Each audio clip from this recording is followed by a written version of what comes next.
श्रीमन्नारायण नारायण नारायण श्रीमन्नारायण नारायण नारायण लक्ष्मी नारायण नारायण नारायण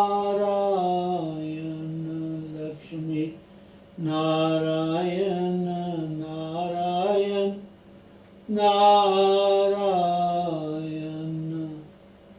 सद्गुरु नारायण नारायण नारायण सद्गुरु नारायण नारायण नारायण भजमन नारायण नारायण नारायण श्रीमन्नारायण नारायण नारायण लक्ष्मी नारायण नारायण नारायण श्रीमन्नारायण नारायण नारायण। बोलो सद्गुरुदेव भगवान की जय। जय जय श्री राधे, जय जय श्री राधे, जय जय श्री राधे। ओम ओम ओम ओम। नारायण नारायण नारायण। बहुत ही गुरुदेव भगवान की हम सब के ऊपर महती कृपा,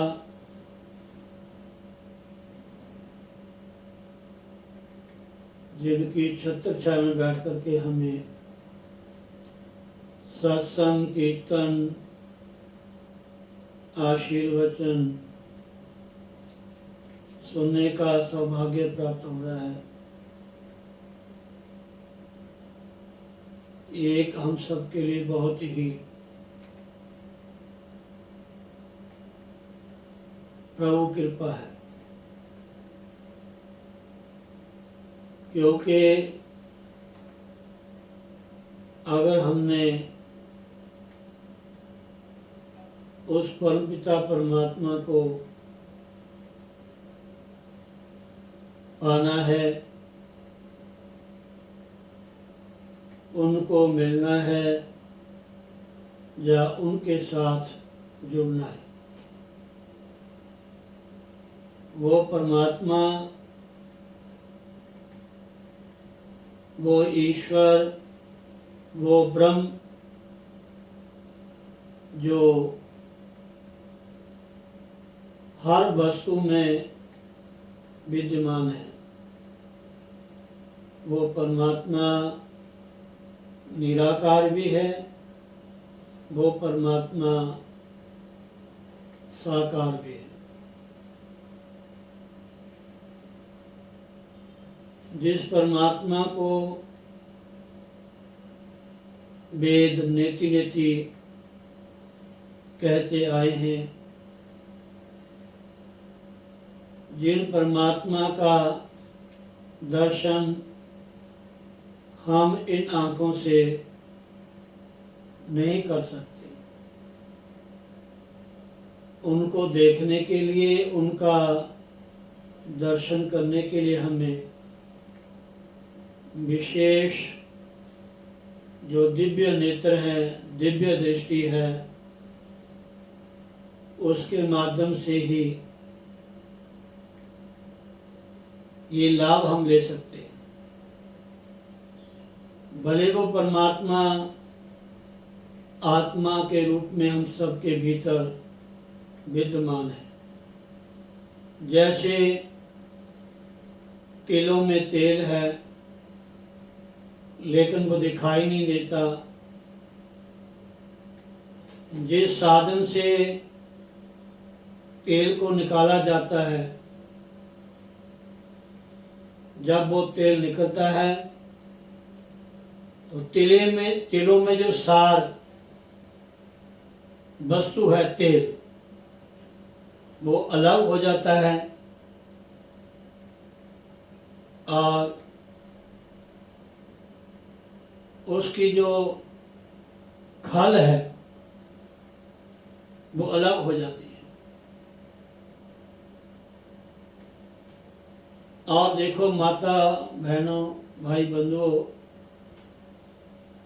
चाहे वो तेल सरसों का है, तिल का है या किसी भी बीज का तेल है, आजकल तो हर खाने वाली जो चीज़ है, बीज है, उनसे तेल निकाला जाता है। चावलों का छिलका है, नारियल का तेल है, और जो बिनौले जिनको हम खल कहते हैं, उनका भी तेल होता है। इन बीजों में तेल दिखाई नहीं देता, लेकिन मशीन के द्वारा, यंत्र के द्वारा, परिश्रम के द्वारा जो उस बीज में तेल भरा हुआ है, समाया हुआ है, उसको हम प्राप्त कर सकते हैं। ऐसे ही दूध में घी है, लेकिन हमें दिखाई नहीं देता। दूध को जमाना पड़ता है, मिलाना पड़ता है, फिर से माखन निकलता है और माखन से फिर उनको गर्म करके उससे घी निकलता है। ऐसे ही एक आपने सुना होगा, देखा होगा, मेहंदी का पेड़ होता है, वृक्ष, उसके पत्तों में लाल रंग होता है। आप देखने में तो हरा है, वृक्ष है, उसमें पत्ते हरे हैं, लेकिन उसमें लाल मेहंदी है। जब उसको हम थोड़ा पानी मिला के रगड़ते हैं, उसका घोल सा बन जाता है। उसको हाथ में लगाएं, जहाँ भी लगाएं, वो अपना रंग हमारे समक्ष दिखा देता है। ऐसे परमात्मा चाहे हम सबके हृदय में विराजमान है। और आप नोट कर लेना, जब हम अपने गुरुदेव के माध्यम से उनकी बताई हुई जो शिक्षा है, प्रेरणा है, साधना है,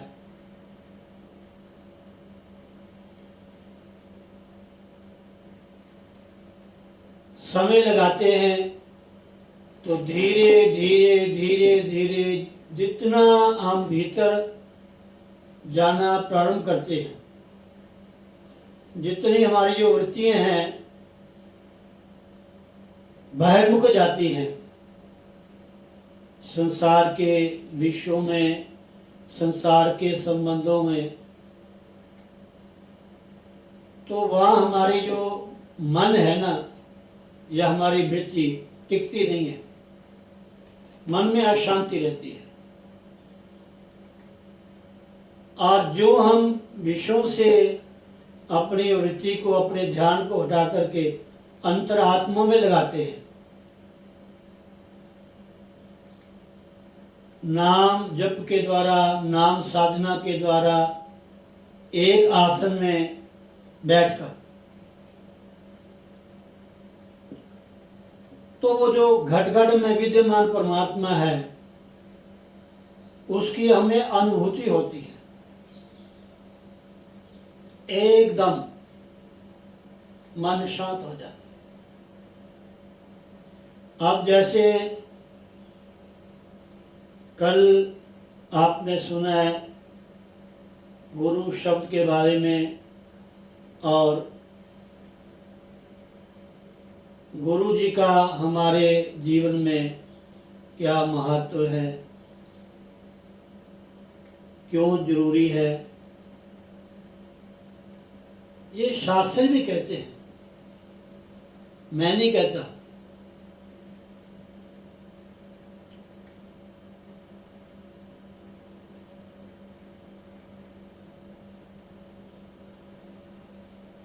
गुरु के बिना हमें रास्ता नहीं मिलता। जो भी साधक है, महापुरुष हैं, गुरुजन हैं, जिन्होंने अपनी साधना के द्वारा, अपनी तपस्या के द्वारा, अपनी भक्ति के द्वारा उस परमात्मा से अपना कनेक्शन जोड़ा हुआ है, या हमेशा परमात्मा का ध्यान लगाते हैं, उस परमात्मा के हर इशारे को वो महापुरुष समझते हैं।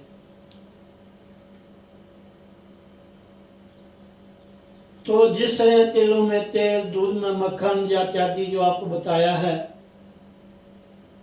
ऐसे गुरुजन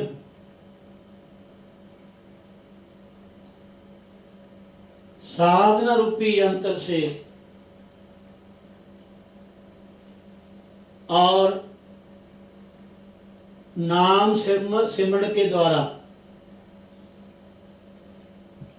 जब हम बहुत समय साधना करते हैं तो धीरे धीरे धीरे धीरे धीरे जब मन हमारा घर से, परिवार से, संसार से हौली हौली हौली अभ्यास करते हुए बिल्कुल निश्चल हो जाता है,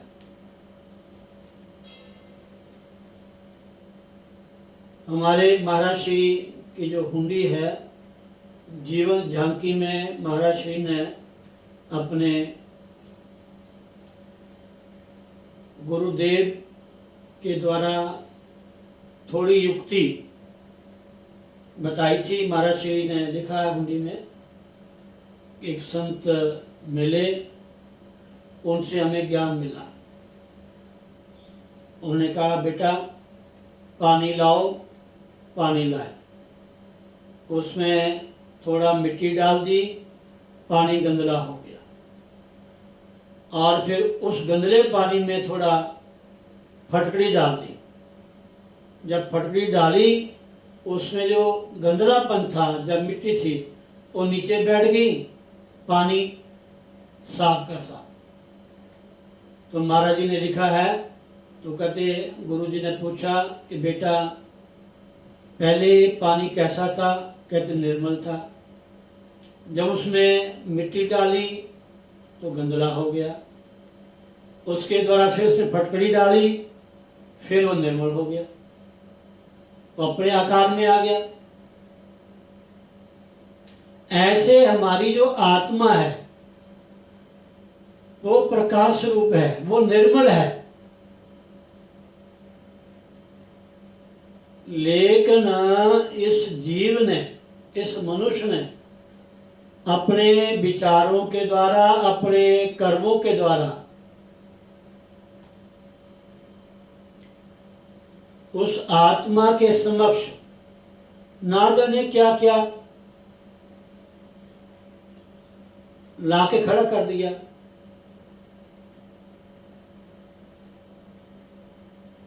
वो तो बिल्कुल निर्मल है, प्रकाशमान है। जैसे एक कोई लाइट है, दीवा है, लालटेन है, या कोई भी साधन है, टॉर्च है, उससे आप कुछ भी देख सकते हो, कहीं भी जा सकते हो।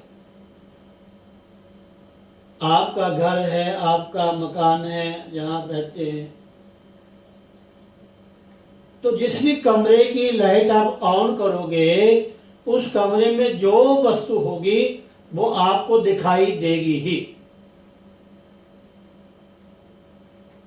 अगर उस रूम कमरे में मंदिर है, भगवान का विग्रह है, मूर्ति है, तो जो लाइट ऑन करोगे प्रकाश होगा तो आपको भगवान के दर्शन हो जाएंगे, मंदिर के दर्शन होंगे। उस तत्त कमरों में जो वस्तु आपने जो सामान रखा है वही आपको दिखाई देगा। ऐसे ही हमने अपने श्री रूपी मकान में ना जाने क्या क्या भर रखा है। एक जन्म का नहीं महाराज, अनेकों जन्मों का। समझे नहीं? ना जाने हम क्या क्या बने। जब भी हम ध्यान करते हैं, साधनों में बैठते हैं, भजन करते हैं, कभी कुछ कभी कुछ कभी कुछ हमारे सामने आ जाता है। तो घबराना नहीं चाहिए।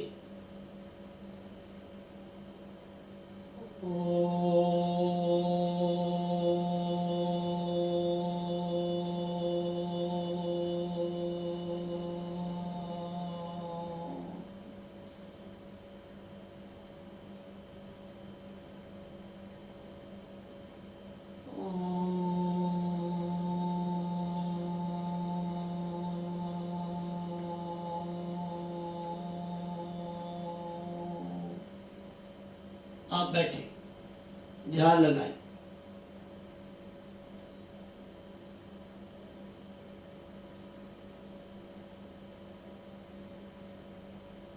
और जितना समय आप बैठते हैं, एक बात को नोट कर लें कि जो भी हमारे सामने चीज आए, वस्तु आए, भले अपना शरीर है, भले अपना परिवार है, भले अपना घर है, या कोई वस्तु है, दुकान है, फैक्ट्री है, वहां गए हुए हैं, उनको देखा है हमने, ऑलरेडी वो आएंगी आएंगी। जो कानों के द्वारा, जो आंखों के द्वारा हमारे भीतर कोई चीज गई है, कोई आवाज गई है, उसका असर तो होगा ही होगा ना। अब किसी ने हमें कुछ ऐसी बात कह दी, हमें नहीं अच्छी लगी, तो बार बार ध्यान हमारा उस ध्वनि की तरफ जाएगा। उसने ऐसा कहा, उसने ऐसा कहा। वही जो आवाज है हमें परेशान कर देगी, बेचैन कर देगी, हमारी वृत्ति को विकृत कर देगी, चलायमान कर देगी। अगर हम घबराएंगे नहीं तो धीरे धीरे धीरे धीरे उसका प्रभाव खत्म हो जाएगा। अगर किसी ने हमारा मान कर दिया, अच्छी बात कर दी, तो हम फूले समाते नहीं हैं, बड़े खुश हो जाते हैं। फिर ध्यान हमारा वहां चला जाता है, मान में।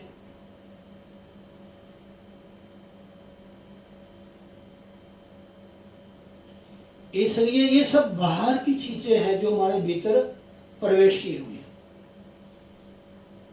जो हम देखते हैं, जो हम सुनते हैं, जिनका हम संग करते हैं, और जैसा हम खाते हैं आहार, अन्न, उसका भी मन के ऊपर असर पड़ता है। एक महात्मा थे, वो प्राय साधना करते थे।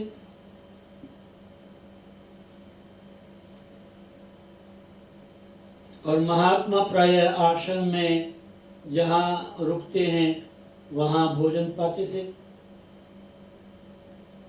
एक दिन क्या हुआ, जब पहले वो भजन, साधना, पूजा, नित्यनेम करते थे, जब ध्यान में बैठते थे तो उनका मन एकदम लग जाता था।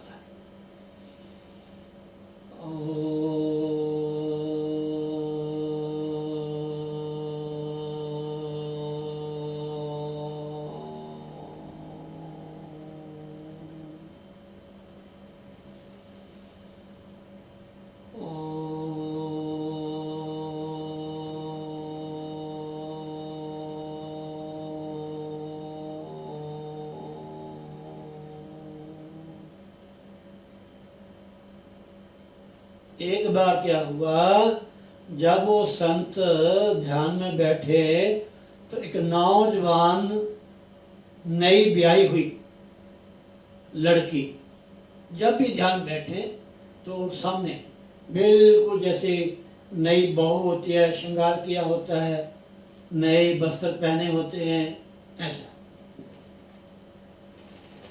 आप कितना ध्यान लगाएं, बार बार वो चीज है, बार बार वो कभी आई नहीं। अब वो महात्मा किसको बताएं कि मेरे ध्यान में एक औरत आती है, एक नारी आती है, नई वधू आती है। तो संत ने किसी अपने आश्रम में ही कोई संत थे, महात्मा थे, गुरुजन थे, उनसे निवेदन किया कि महाराज मैं आगे ध्यान लगाता था तो मेरा मन बिल्कुल लग जाता था, शांत बिल्कुल, और अब जब ध्यान में बैठता हूं मुझे कोई एक नारी के दर्शन होते हैं, वो मेरे सामने समक्ष आती है, कितना ध्यान लगाता हूं।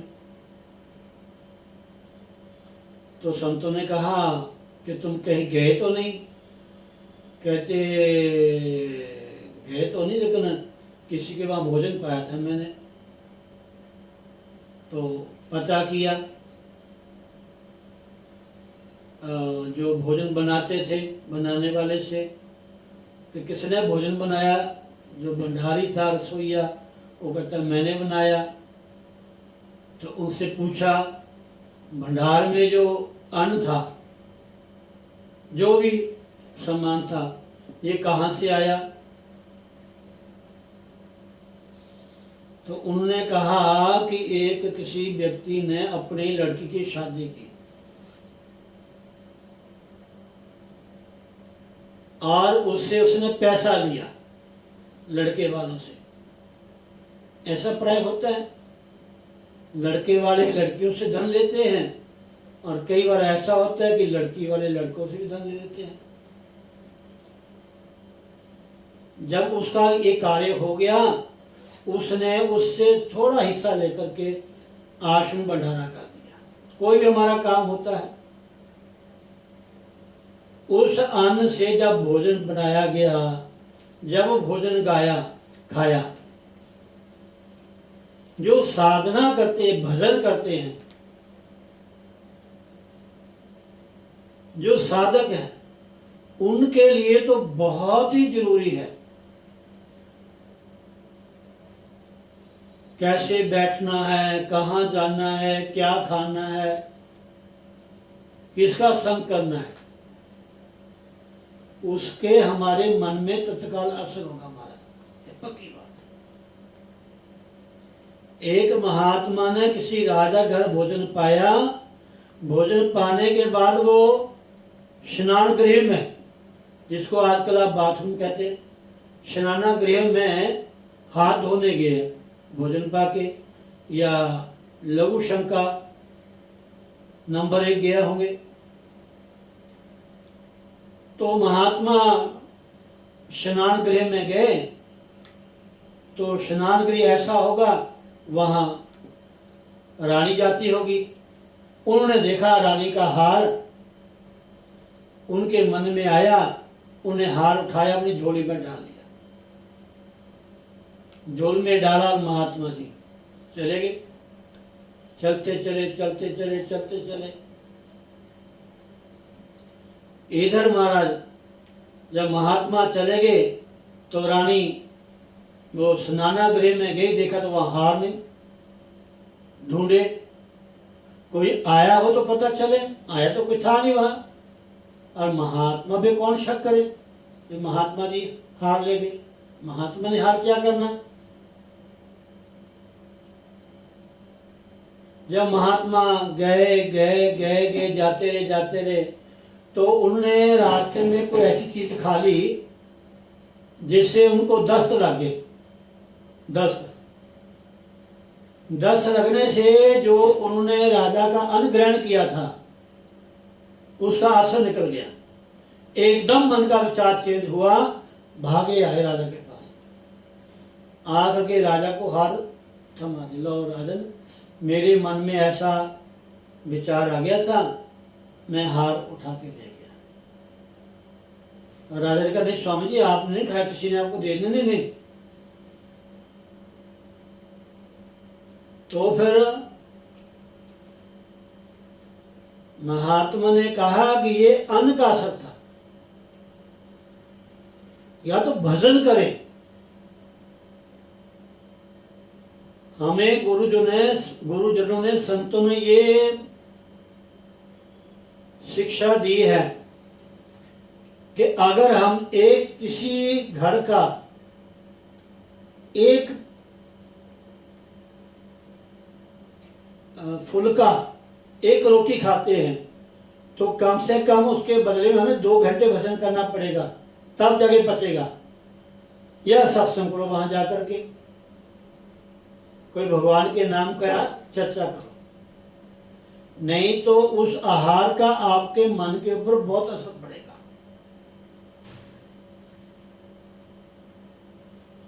इसलिए हमारा मन भजन में नहीं लगता, हमारे आहार में, हमारे व्यवहार में, हमारी संगत में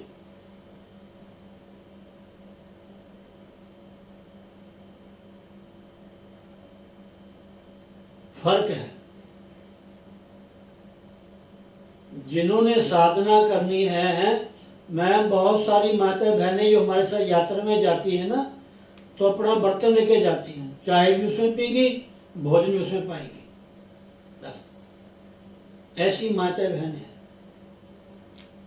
तीर्थों में जाएंगी। अब प्रयागराज में हर साल कुंभ लगता है, एक जगह कुंभ ही होता है वहां, कल्पवास 1 महीना।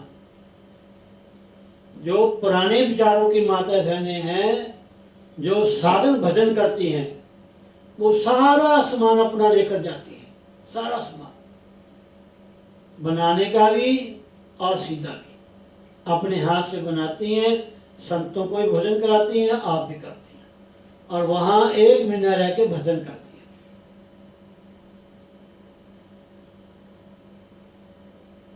तब लाभ होता है महाराज, समझे नहीं? तो जो गुरु ने हमें साधना बताई है, जो नाम दिया है, उसका हमें नित्य प्रति भजन करना चाहिए, रोज बैठना चाहिए। कोई भी दिन ऐसा ना हो ताकि हम भजन ना करें, जितना समय मिले आपको। इसलिए माता बहनों, ये सत्य बात है कि गुरु के बिना मुक्ति नहीं, ये सत्य बात है। शास्त्र जी कहते हैं, गुरु बिन भावनी तरह न कोई, जाओ बरंची शंकर सम होई।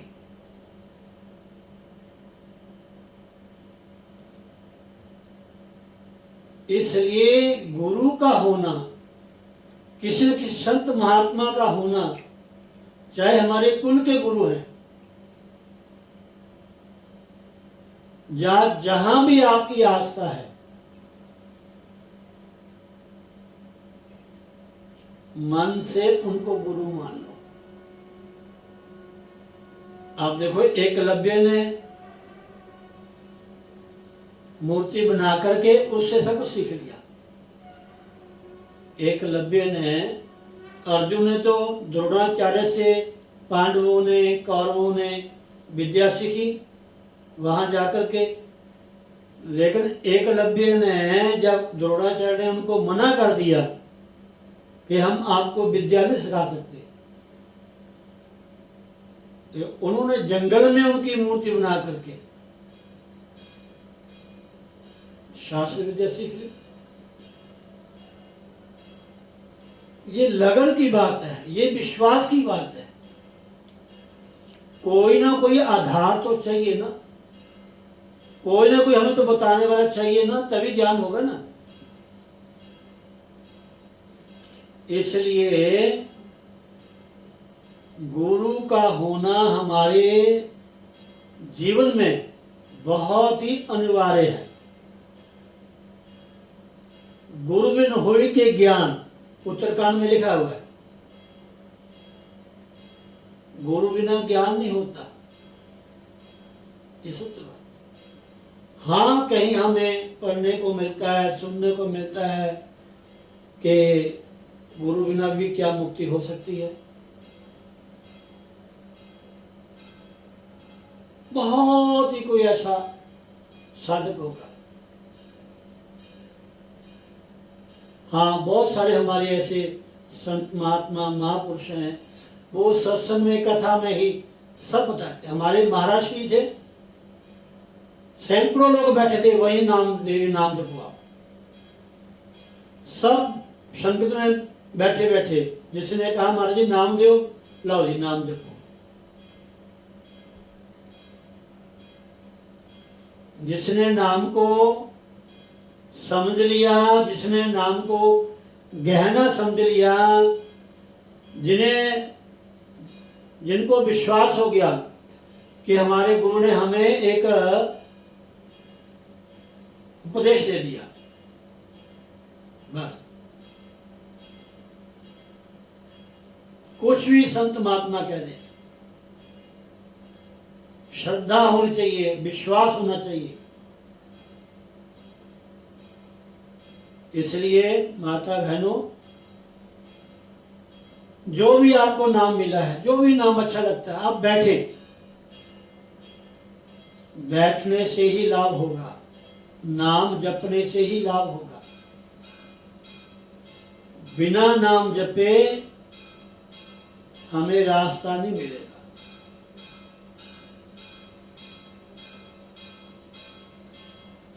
नाम जो है वो एक रोशनी का काम करता है, प्रकाश का काम करता है।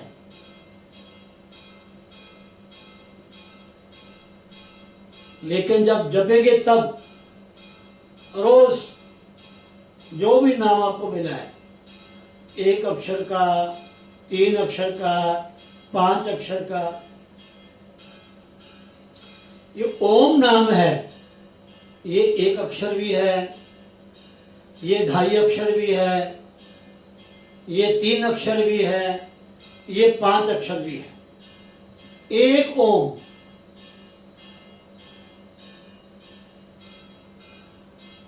और हमारे गुरुओं ने तो मोहर लगा दी, एक ओंकार सतनाम। ये जो एक ओंकार शब्द है, ये उस परमात्मा का सच्चा नाम। ओम इति एक अक्षर ब्रह्म, गीता में।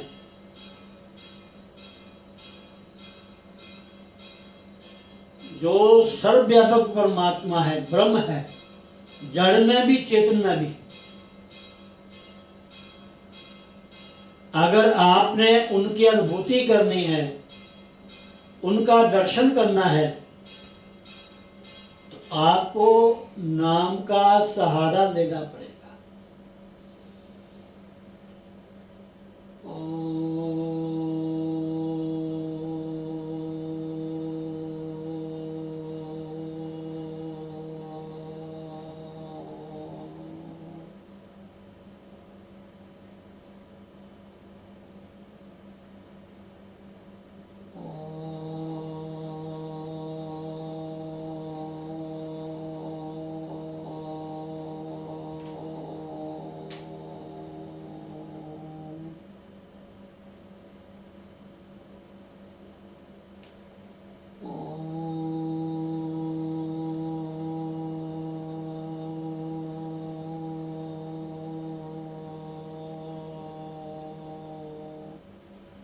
जय श्री राधे, जय श्री राधे, जय श्री राधे। बोलो सतगुरुदेव भगवान की जय।